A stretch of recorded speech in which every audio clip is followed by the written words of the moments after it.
This is episode 76 of the Rhythm and Rhymes podcast. Duh. I'm your host, AJ Hughes. My co-host, Antonio Hughes. Question of the week. Which deluxe did you listen to first? The SZA Deluxe, the J. Cole Deluxe, or the Ice Spice Deluxe? Go. Valid question. It was a hard choice for me personally. Three amazing, great projects, but I went with the J. Cole. I'm going to that every time. I don't know what you listen to, but that's what I was vibing with, honestly. I'm not gonna lie, I didn't listen to the whole. I listened to 4 songs off the J. Cole Deluxe, but I wasn't really. I'm over Deluxes. I feel like we've been getting so many. We just got Pink Print. We just got the John Legend one. We got this one. So I can't listen to like how long? 15 songs on SZA, 10 songs on J. Cole, 5 songs on Ice Spice. You know what I'm saying? And I did listen. Yeah, nah, it's too much music. So what did you like off of the J. Cole one? I know you sent me one song that I didn't really like. I ain't gonna lie. You didn't like that? No.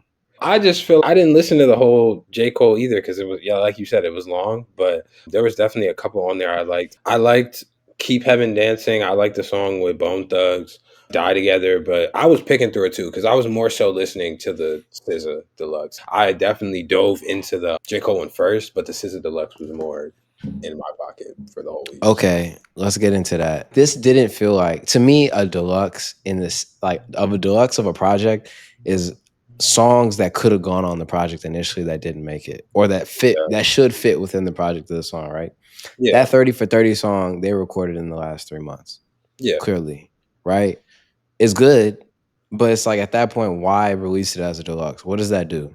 People have been saying like she was closing this era of what she was doing, and I really just think she had some of these songs ready from before, and they did get cut. Like I feel like Diamond Boy down to Scorsese Baby Daddy, I felt like those would have fit really well on SOS personally. Even like Chill Baby, I think that would have fit pretty well. Saturn was a song that was like a single that's came out, so that one I would agree. Same thing with 30 for 30, that was more recent, that came out. I don't think it really fit on the project. I do think this could have been its own separate thing. I don't think it needed to be connected to SOS. I think she connected it to SOS obviously for marketing things. Like it's your biggest album almost. I don't know if Control was bigger than it number wise, but it's probably one of the biggest albums TDE had, and then probably your biggest album as well. So I would connect it to it too if I'm, especially because like I said, I feel like a lot of these would have fit on even as a second disc if it would have just been just these, what is it? Sorry. 15 songs. If it would have just been these 15 songs by itself, not connect to SOS, I wouldn't have been mad at just a new project. But I definitely would have said this does sound eerily similar to a lot of the songs on SOS. So I think it's just the labels playing on the IP. They're trying to garner more interest with familiar IP. It's the same thing. It's the same thing, right? Like our favorite albums are getting a deluxe. It's going to pique interest, but I feel like they're killing it. You know what I'm saying? Like they're killing. S is a great project. You know what I'm saying? I don't feel like this makes me do, and this doesn't like alter my perspective on the initial SOS project. It's just like 15 new SZA songs on top of SOS. It doesn't feel like it's part of the project to me. And it's 38 songs. What type of 38 songs is ridiculous, in my opinion. I feel like that's a lot of music.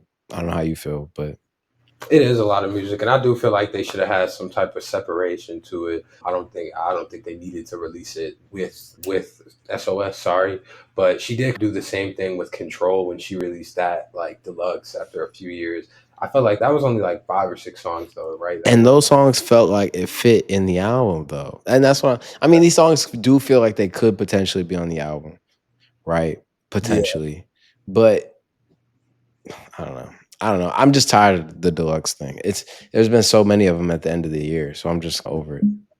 Yeah, I'll agree with you on that, but I will say on like a positive note, I did like this deluxe. I liked a lot of songs off this deluxe. I would probably say my favorites, obviously, 30 for 30 with Kendrick. I thought that was a good song, good use of that sample. I know Trippie Redd specifically is sick right now because he used that sample probably about last year, and it was a good song, but not your song no more. But either way, that BMF, Scorsese Baby Daddy, I like those songs too. I do feel like one thing that I've noticed with SZA, at least in the past couple of years, is that a lot of the pop artists, like the white pop girls, they do steal her flow a lot. Like I feel like she's having the same issue Beyonce has and some other black artists have had with like they won't categorize us in what we're making. And I do think that although SZA has made a lot of good R&B music, she's made a lot of good rap music. She's also had a lot of pop stuff that has sounded really good, and I feel like she's outsung and outperformed a lot of these white pop artists that are doing it. For example, I saw this girl named Tate McRae who's decently big right now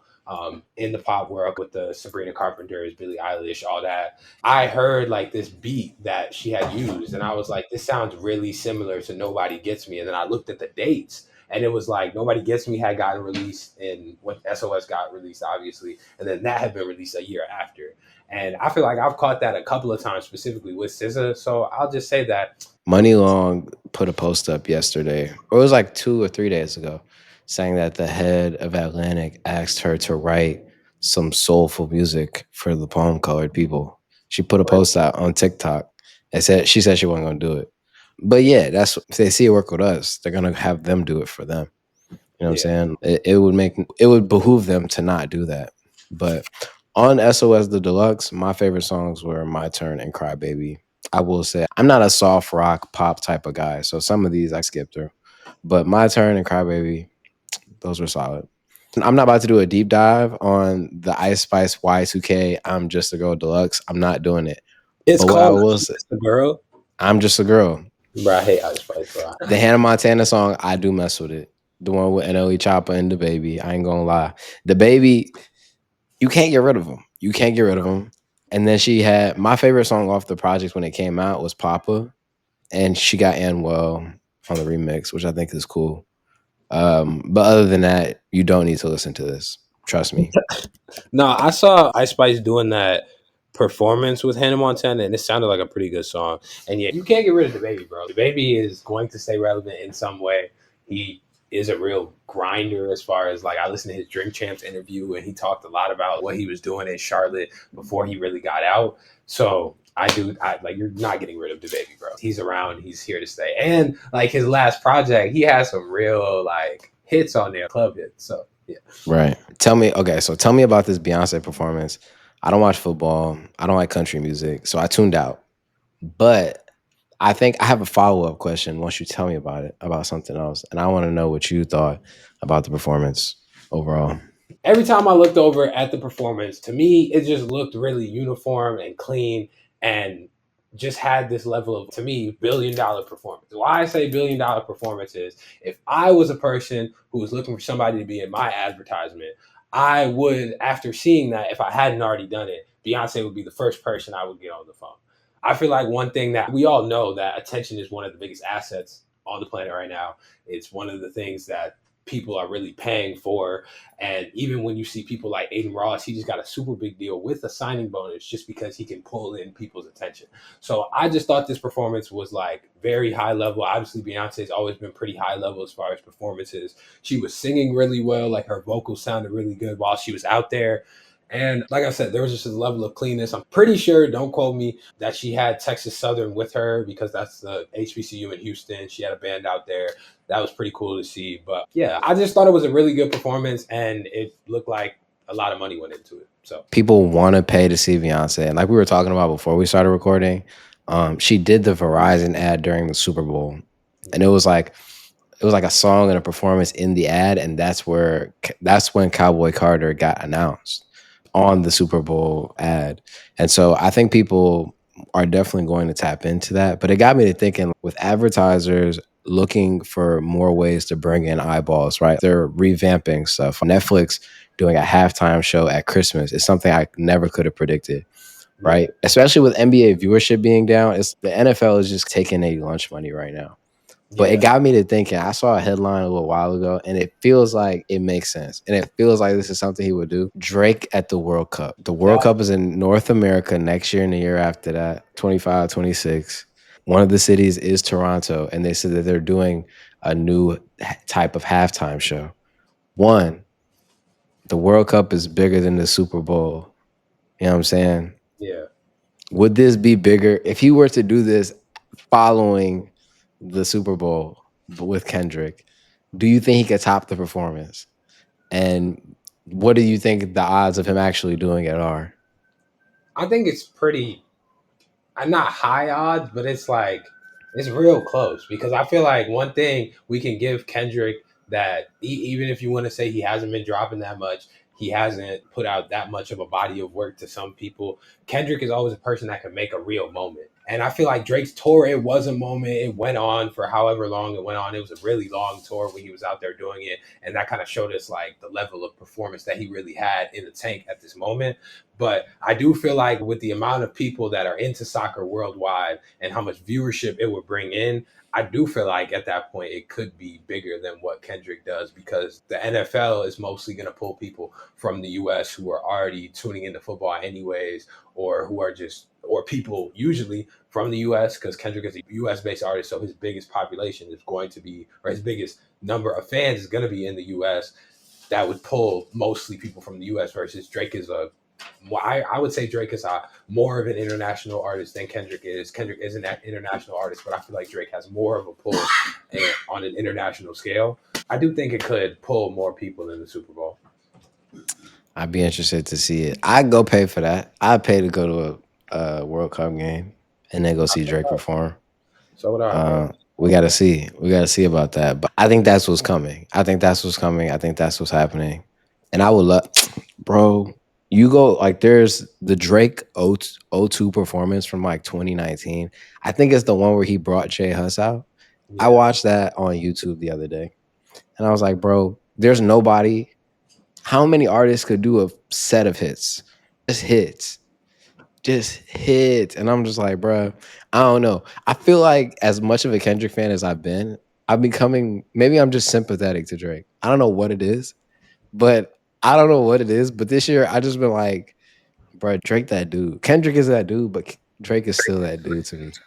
yeah. I think it's just we got to see we've seen Drake battle before, but it was like we actually got to see the battle, and then to be able to appreciate what Drake can really do against a real opponent. Not that Pusha T is not a real opponent. That's not what I'm saying. But it's like it was a different level of what we were looking for. I guess that one wasn't what we were looking for at that time, but that and just like like I said, his tour was really long. We got to see him perform all those hits and bring out all those different stars and stuff like that. So yeah, Drake's had a really good career. All right. I'm gonna give y'all two songs this week that y'all need to go listen to. Okay, Burna Boy is back outside, bundle by bundle. bundle by You bundle. know, Burna Boy to me, it's like music comes out every week. Music comes out all the time. But when those artists drop music, like Burna, every time he drops, I'm like, oh yeah, it's not close. It's not close. He's number one right now.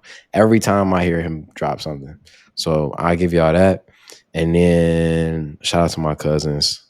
You know what I'm saying? They've been putting me onto some grimy Detroit music. You know what I'm saying? And these are songs people have probably heard, but I'm just not hearing. Kentucky Love, BFB Pac, the Pac Man, Babyface. What does it say? Babyface E, Crispy Life Kid. Yo, Babyface E is cold. No, he's nasty, bro. He's Baby cold. my favorite one out of Detroit. He's nasty. LJ loves Babyface E, bro. His favorite artist is Rod Wave. Oh yeah, that's something I wanted to say in Detroit. I didn't realize how much people. I know people love Rod Wave. I live in Florida, but they love Rod Wave. Like I'm driving Duty and Kylie and Riley and all of them in the car. They know all the words to all the songs on a 30-minute ride. Rod Wave. I'm like, I didn't know he had. I didn't know it was like this. Shout out Rod Wave. But those are my songs: Kentucky Love, Bundle by Bundle, Burna Boy. Just to comment on those songs, bundle by bundle, I heard that and I was like, this sounds like Burna Boy heard Moreo, he heard Rema's album, and he was like, "All right, nigga." Yeah, that's what this shit sounded like to me. That's what he was saying. He's like, I'm Really, bro. done. He was like, "I'm back. Don't even play. Y'all ain't got to do that." But yeah, Kentucky Love is a great song. I love that song. But my two songs, funny enough that you said Babyface E, because I have a Babyface E song too. Hypocrite by Babyface E, his new project that he put out. It was probably like 2-3 months ago. I didn't listen to the whole thing, but there was a couple standout tracks off It there. was a good. It was a good album. Yeah. Oh, you It listened was to it? good. Yeah, I listened to it the other day. Yeah, he's solid, bro. Like he's nasty to me. But that is one of mine. And then who do I want to give up next? Come on, look, SARS and Ashake. Come Oh, on, did look, you like that one? that song. Like I like the tempo of it, and it Yeah. reminds me a lot of Yeah. yeah, bro. That I love that song. Yeah. Yeah, yeah. Yeah. Yeah, but those are my two. Come on, look, SARS and Ashake. I heard that on my drive back from Florida, and that was keeping me up for a few hours. And then Hypocrite by Babyface. Go check those two out. I just want to say, Jerk and Jollof is throwing an event in Cape Town, and the tables start at 2 bands and they go up to 7,500. Yo, It's not robbery; it's commerce. It's commerce. I'm sick looking at this, and it's cool. It's cool to see. I think you're muted. Neil is working. You know what I'm saying? It's cool to see that we're having like a visual identity being built. Because sorry, I'm not a graphic designer. I've tried and it's not working. He's doing stuff that I'm just at this point incapable of doing. So I'm excited for that. But bro, when I see the money, I get excited. I'm excited. That's it. Hey, bundle by bundle, bro. You heard the man. What you gonna do? Like, All right, y'all. We're just gonna keep it brief. You know what I'm saying? Quick up. Deuces.